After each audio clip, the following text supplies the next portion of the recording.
Hi, my name's Carolee from the Yoga Lunchbox, and today I'm here with Daniel Scott, who lives in the San Francisco area in the States. I'm in LA now. Oh, you've moved. Okay, good. Yeah. I'm glad you corrected me. He's in LA now. Daniel is one of the awesome teachers who is coming to Wanderlust 2015 in both New Zealand and Australia. So he's a self-proclaimed yogi provcateur, and I love that word. It just rolls off the tongue, and I can tell by his moustache. He focuses on moving into postures, not through postures. We'll come back to that.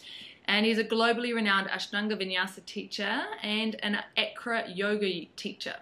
So there we go. That is Daniel. Welcome, Daniel. Thanks for having me. I'm really excited to be here. Cool. So let's find out a little bit about you before we talk about Wanderlust. I like to do research on my interview subjects, and I didn't find out that much about you. You were a tough nut to crack as such. So I have no idea really when you started yoga or how you got into teaching or all of those things. So let's start at the beginning. When and how did you start yoga? Oh boy. Yeah. So like many heterosexual male athletes living in their mid-20s, I started yoga because of a girl. Not gonna lie about it. I had done some yoga before. I swam competitively for about 16 years, and then after I swam, I ran and I biked, and I actually was a Pilates instructor for a bit. And then during that time, I was teaching and training in Pilates. I started seeing a girl who was like, "Hey, you want to take a yoga class?" And I was like, "Oh yeah, let's do yoga. I take yoga all the time. No problem, let's do it. I know a great one." And I did know a good teacher, but I hadn't really taken the class much because it was at the studio that I was working at. And we took the class, and I liked it, and I kept going back, and I kept going back, and I kept going back, and the funny thing is, when that relationship ended, it was a really big deal because it wasn't really my choice, but it was a really good thing that happened. And when it did, it sort of gave me a swift kick in the butt, like, hey, you should do what you want to do. And that was just go deeper down the rabbit hole of yoga. So I did. So since you've been doing yoga, what traditions have you studied in, or with which teachers? Or you said you're an Ashtanga Vinyasa teacher, so I'm guessing you've done some Ashtanga? Sure. Well, my first real love of yoga started as an Ashtanga practitioner. I was doing a Mysore practice for about 3 years. And when I did my first teacher training, it was actually, I was living in India, in Goa at the time. I was taking classes at a studio called Brahmani Yoga, which is, teacher's name is Julie Martin.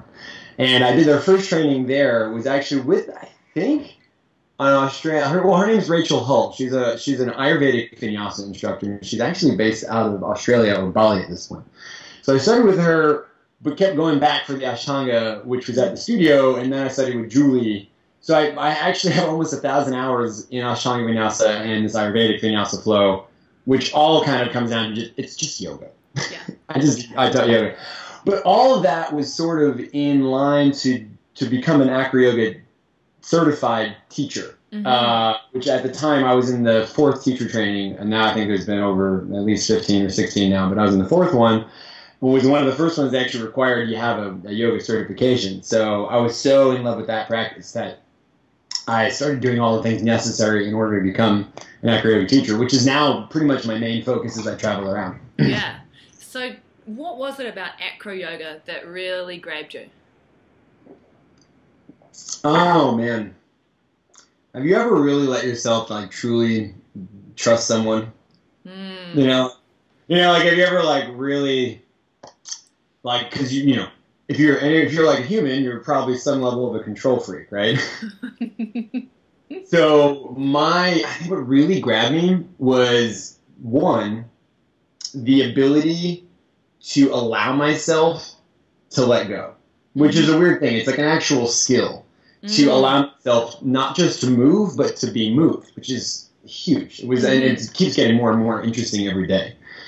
The second thing was I was able to do things in the first class that I thought I would never be able to do. Not that I was sitting around dreaming that I could do a really good handstand or allow someone to pick me up or even pick someone up, but just things I didn't know I wanted to do. I was able to start doing them, which, on the outside is a really flashy aspect of the practice, which is the balancing and the this and the that.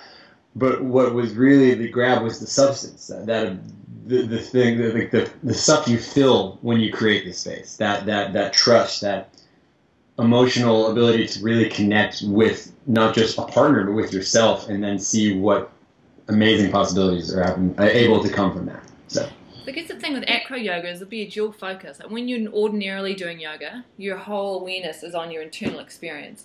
But and I haven't really, I've done, I've never really done acroyoga, dabbled briefly, but I'm guessing in acroyoga, right? You have to be focusing on the other person to a degree as well. So you're going to have split focus. So yeah, well, I mean, partner yoga certainly is a parable for all relationships in life as a result of that. Yeah. Yeah, I mean, there's a lot of awareness going out. You have to be like, okay, what is my partner experiencing? And then, well, I'm experiencing this, and there's this kind of sometimes a disconnect because, well, what you feel and what they feel are completely different. Mm-hmm. If you look at it from a different perspective, which is the way I sort of approach it, I call it the yoga of trust. It's not so much how to trust, although you will certainly learn that. It's more about learning how to trust what you got going on from the outside in. So from skin deep, you got that more or less, I don't want to say under control, but the ability to control. Like I can move my arms, I can move my legs, I can find alignment, I can find strength, I can do flexibility. It's an ongoing process, but we are able to control these things to some degree. Mm-hmm. Now, if you're given a series of movements or opportunities to connect the dots, so to speak, of those movements, asana practice, pranayama, from a typical yoga perspective, you gain trust in what you can and cannot do yet.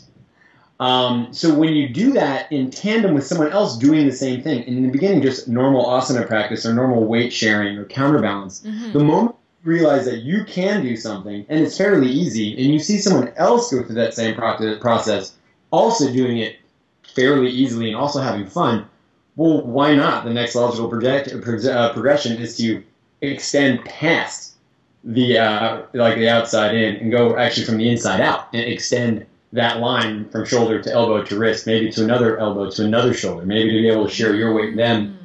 Going slowly, technically. Everyone always wants to go fast. But going slow enough that you're able actually to trust not just yourself and not just the other person's trust of themselves, but trust the shape that you're creating, trust the part, trust the moment that you're in. It sounds like the ultimate union because you're actually going beyond the bounds of your skin and into the other person so that the two of you are becoming one. Yes, like, I agree. What I will also that's what I'm seeing, No, well, it's true, but I will also say there's a lot of opportunity for people to attach meaning and to create all sorts of really wonderful associations with how they process yoga and how they process life. I went from being I'm not your esoteric type of teacher. I'm kind of like a nerd. Actually, I am a nerd, and I love the science of movement. So for me, the connection becomes how I can create a shared reality. I can co-create something with another movement scientist and do things that, again, never thought I could do. Yes, I have had such amazing experiences because of this, and like the community that builds up around it so quickly, it's so welcoming, it's so warm, and it's so lovely, and there's space for everyone who wants to practice. But for me personally, I love just creating the opportunity and then letting people attach what they want to it. So yes, greater purpose, all that stuff, it's there, plus more. It's just fun, and it's exciting, and it's great for your body, and it's a really nice workout, and it's a great way to meet people, and it's a great way to understand who you are, and it's a great way to realize that yoga does not always have to happen in a studio, on a mat, anywhere, anything. So yoga then is just bigger than just asana. So for those that have never done acroyoga, it can look pretty intimidating. It's like, I'm going to be upside down, twirled around, this and that. Oh my God, there's no way. I'm too heavy, I'm too this, I'm too that, I'm not strong enough, not flexible enough. What do you say to those people? So come on down. Let's try it. I say do what you can, leave what you don't. Like, you have the opportunity to tell the story that you want. If you're feeling too big, I guarantee you you're not too big. You're feeling too small, I guarantee you you're not too small. This is not about strength. Strength is important, but it is not the reason why we do this. It's about finding alignment, and again, not just with someone else, but with yourself. look at it this way. When it comes to moving weight with the intention to lift, bone doesn't get tired, muscle does. So if you use your muscle to do things, and again, if you practice yoga, you know there are so many opportunities to go from bone to muscle so easily, and it goes from easy to hard like that. Mm-hmm. So I actually consider myself a very lazy person. Despite all the movement, I want to make the most economical amount of movement and alignment with my body so I can continue to practice, not just for until I'm 80 or 90 or whatever, but practice for hours and hours and hours and have it be something that feeds me and does not hurt. Mm-hmm. So those people who find that they have the challenge, oh, I don't feel like, I'm not flexible enough. This will build flexibility. I'm not strong enough. This will build the strength. I'm too heavy. I'm too light. I'm too small. I'm too fat. I'm too this and too that. Well, that's your story. I'd like to see if we can create a story that fits that, not just excludes that. Mm-hmm. Generally, the people who are the biggest sort of naysayers end up being the most enthusiastic because, again, it's like, yeah, right, it really works. It works. So, okay, yeah. So you've got a couple of different classes on. There's 4 classes you're teaching in New Zealand. I'm presuming probably 4 in Sydney as well, Cockatoo Island. One of those classes is the Yoga of Trust, blindfolded partner asana. Is this kind of like a lead into Acroyoga, or is this Acroyoga, or? Great question. Acroyoga, as it is put out there in the world, is this ability, is this practice of creating play through community, through movement, through fun, right? It's that partner work. And a lot of time, you need a partner for it. Or you need to be able to, be open to working and connecting with other people. Now, a lot of times, we as practitioners of yoga or any sort of movement, whether fitness training, running, cycling, whatever you want, we become so focused on how things look that we overlook how it feels. And a very interesting practice that I've started to do in the past year or so is blindfolding myself and just going and doing things. And this is not just yoga. I mean going to like public places and having someone lead me around, or going to yoga festivals and roller skating or paddle boarding or whatever. It's this practice of learning how to trust despite the fact that I don't get to see what I'm doing. Mm-hmm. Going back to the rule number 1 of my life, which is I'm a control freak, by giving up the ability to see, to connect something visually, I have to really learn to trust my other senses and the people around me. And this is a very powerful tool to bring into the yoga practice. Again, to take it away from how it looks from perfect alignment in Warrior 2, or having that amazingly straight back, or flexible this, or whatever. It just goes into the shifting of weight. It goes into the small details that happen in the body that we so often don't get to really enjoy as much as we should, because we're like, oh my God, I can't keep up with the class, or that teacher, or this person's looking at me, or the music is too loud, or whatever. So I'm going to challenge people to come and to try something completely different, which is the same thing they've always done, but with the eyes closed. Okay. So that was the Yoga Trust. Now, I love that one of your classes is called Average Joe, Everyday Yoga for the Everyday Yogi. And amidst the plethora of crazy classes that Wanderlust can offer, it's like you've just gone and staked, your piece of the grass and said, you know what, this is the average class. Average yoga. I mean, gosh. It's really, because, okay, it's sort of, it's an interesting market. Anyone who's ever gone to a yoga class, you'll find it's mostly women, and a lot of very flexible people, and lots of colorful clothing, and like people who do what they do, and it is completely hard for someone who is like a sweaty, inflexible first-timer to come and feel absolutely comfortable. Because even a beginner's class, and you've been there, it's like, okay, I'll hold crow for 30 seconds. You can't do it. You'll figure it out. Well, I'm sorry. Like, you know what? I don't always want to teach to yogis. I don't think yogis need to do yoga. It's people who don't do yoga who need to do yoga. So by creating a class that we will more or less do the same thing we do in a yoga class, minus all of the bells and whistles of that soft breath, like that focus on the talking like this. Like to have a class when you meet someone like at a bar and you talk to them the same way as you would in the yoga class. I'm not trying to attract people who need to do yoga. I mean, who need to do a great yoga class because they do yoga all the time. I want their boyfriends, their girlfriends, their parents. I want that naysayer who says nay because their body doesn't feel right because they can never get into a convincing triangle pose without crying. Not everyone's built the same way. So for those of us who may be dragging along a family member or a partner who's reluctantly coming just to check it out, your Average Joe class is the one to send them to, isn't it? Yeah, I also think it's going to be good for people who have more advanced practice because it will force you to not rely on your ego as the biggest muscle in your body. Yeah. The class will still work on all of the major muscle groups. It will be a lovely yoga class, except it will not be taught from the perspective of you know what you're doing.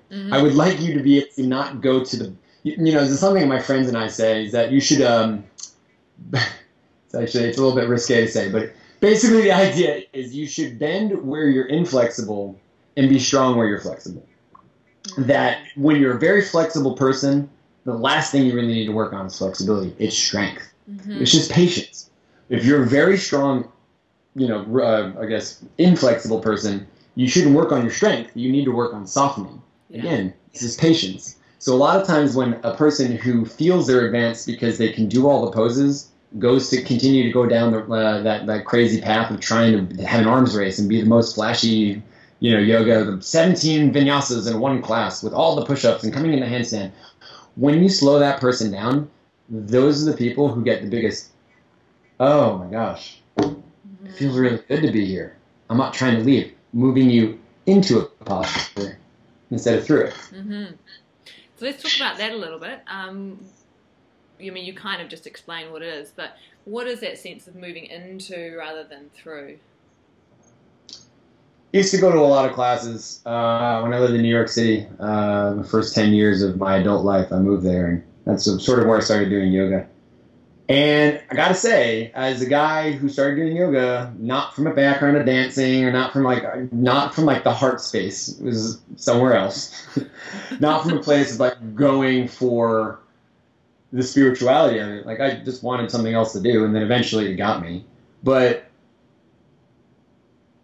there's so often that possibility for a yoga class to become this slow, dance thing that, while pretty and useful in certain situations, man, I just want to get into Warrior 2 and feel it for 5 breaths, just 5 of them, before you take me somewhere else. And if you are racing me through it, I'm just not going to try to keep up with you. If I'm struggling to keep up, because I'm still enjoying where I'm at, and maybe I don't need to be where you're taking me.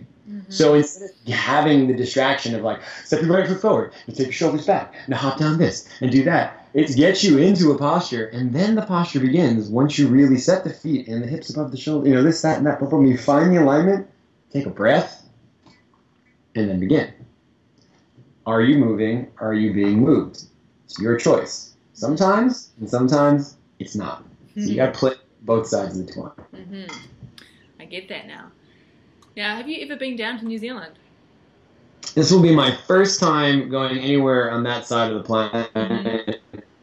I'm very, very, very good. I'm traveling as a teacher for the better part of a decade now, and I just haven't made it over there. So this is going to be really a big experience for me. So what do you know about, can you give me one thing that you know about Australia first? When you think Australia, what springs to mind? And just be honest. As an American, Paul Hogan, Crocodile Dundee, yeah. I gotta do it. You gotta see it. I mean, I gotta that was my first real experience of that. And I know it's silly, but heck, what do you think about when you think of America? Oh, the landscapes. So many. I've spent time in the States, so it's different, right? It's different.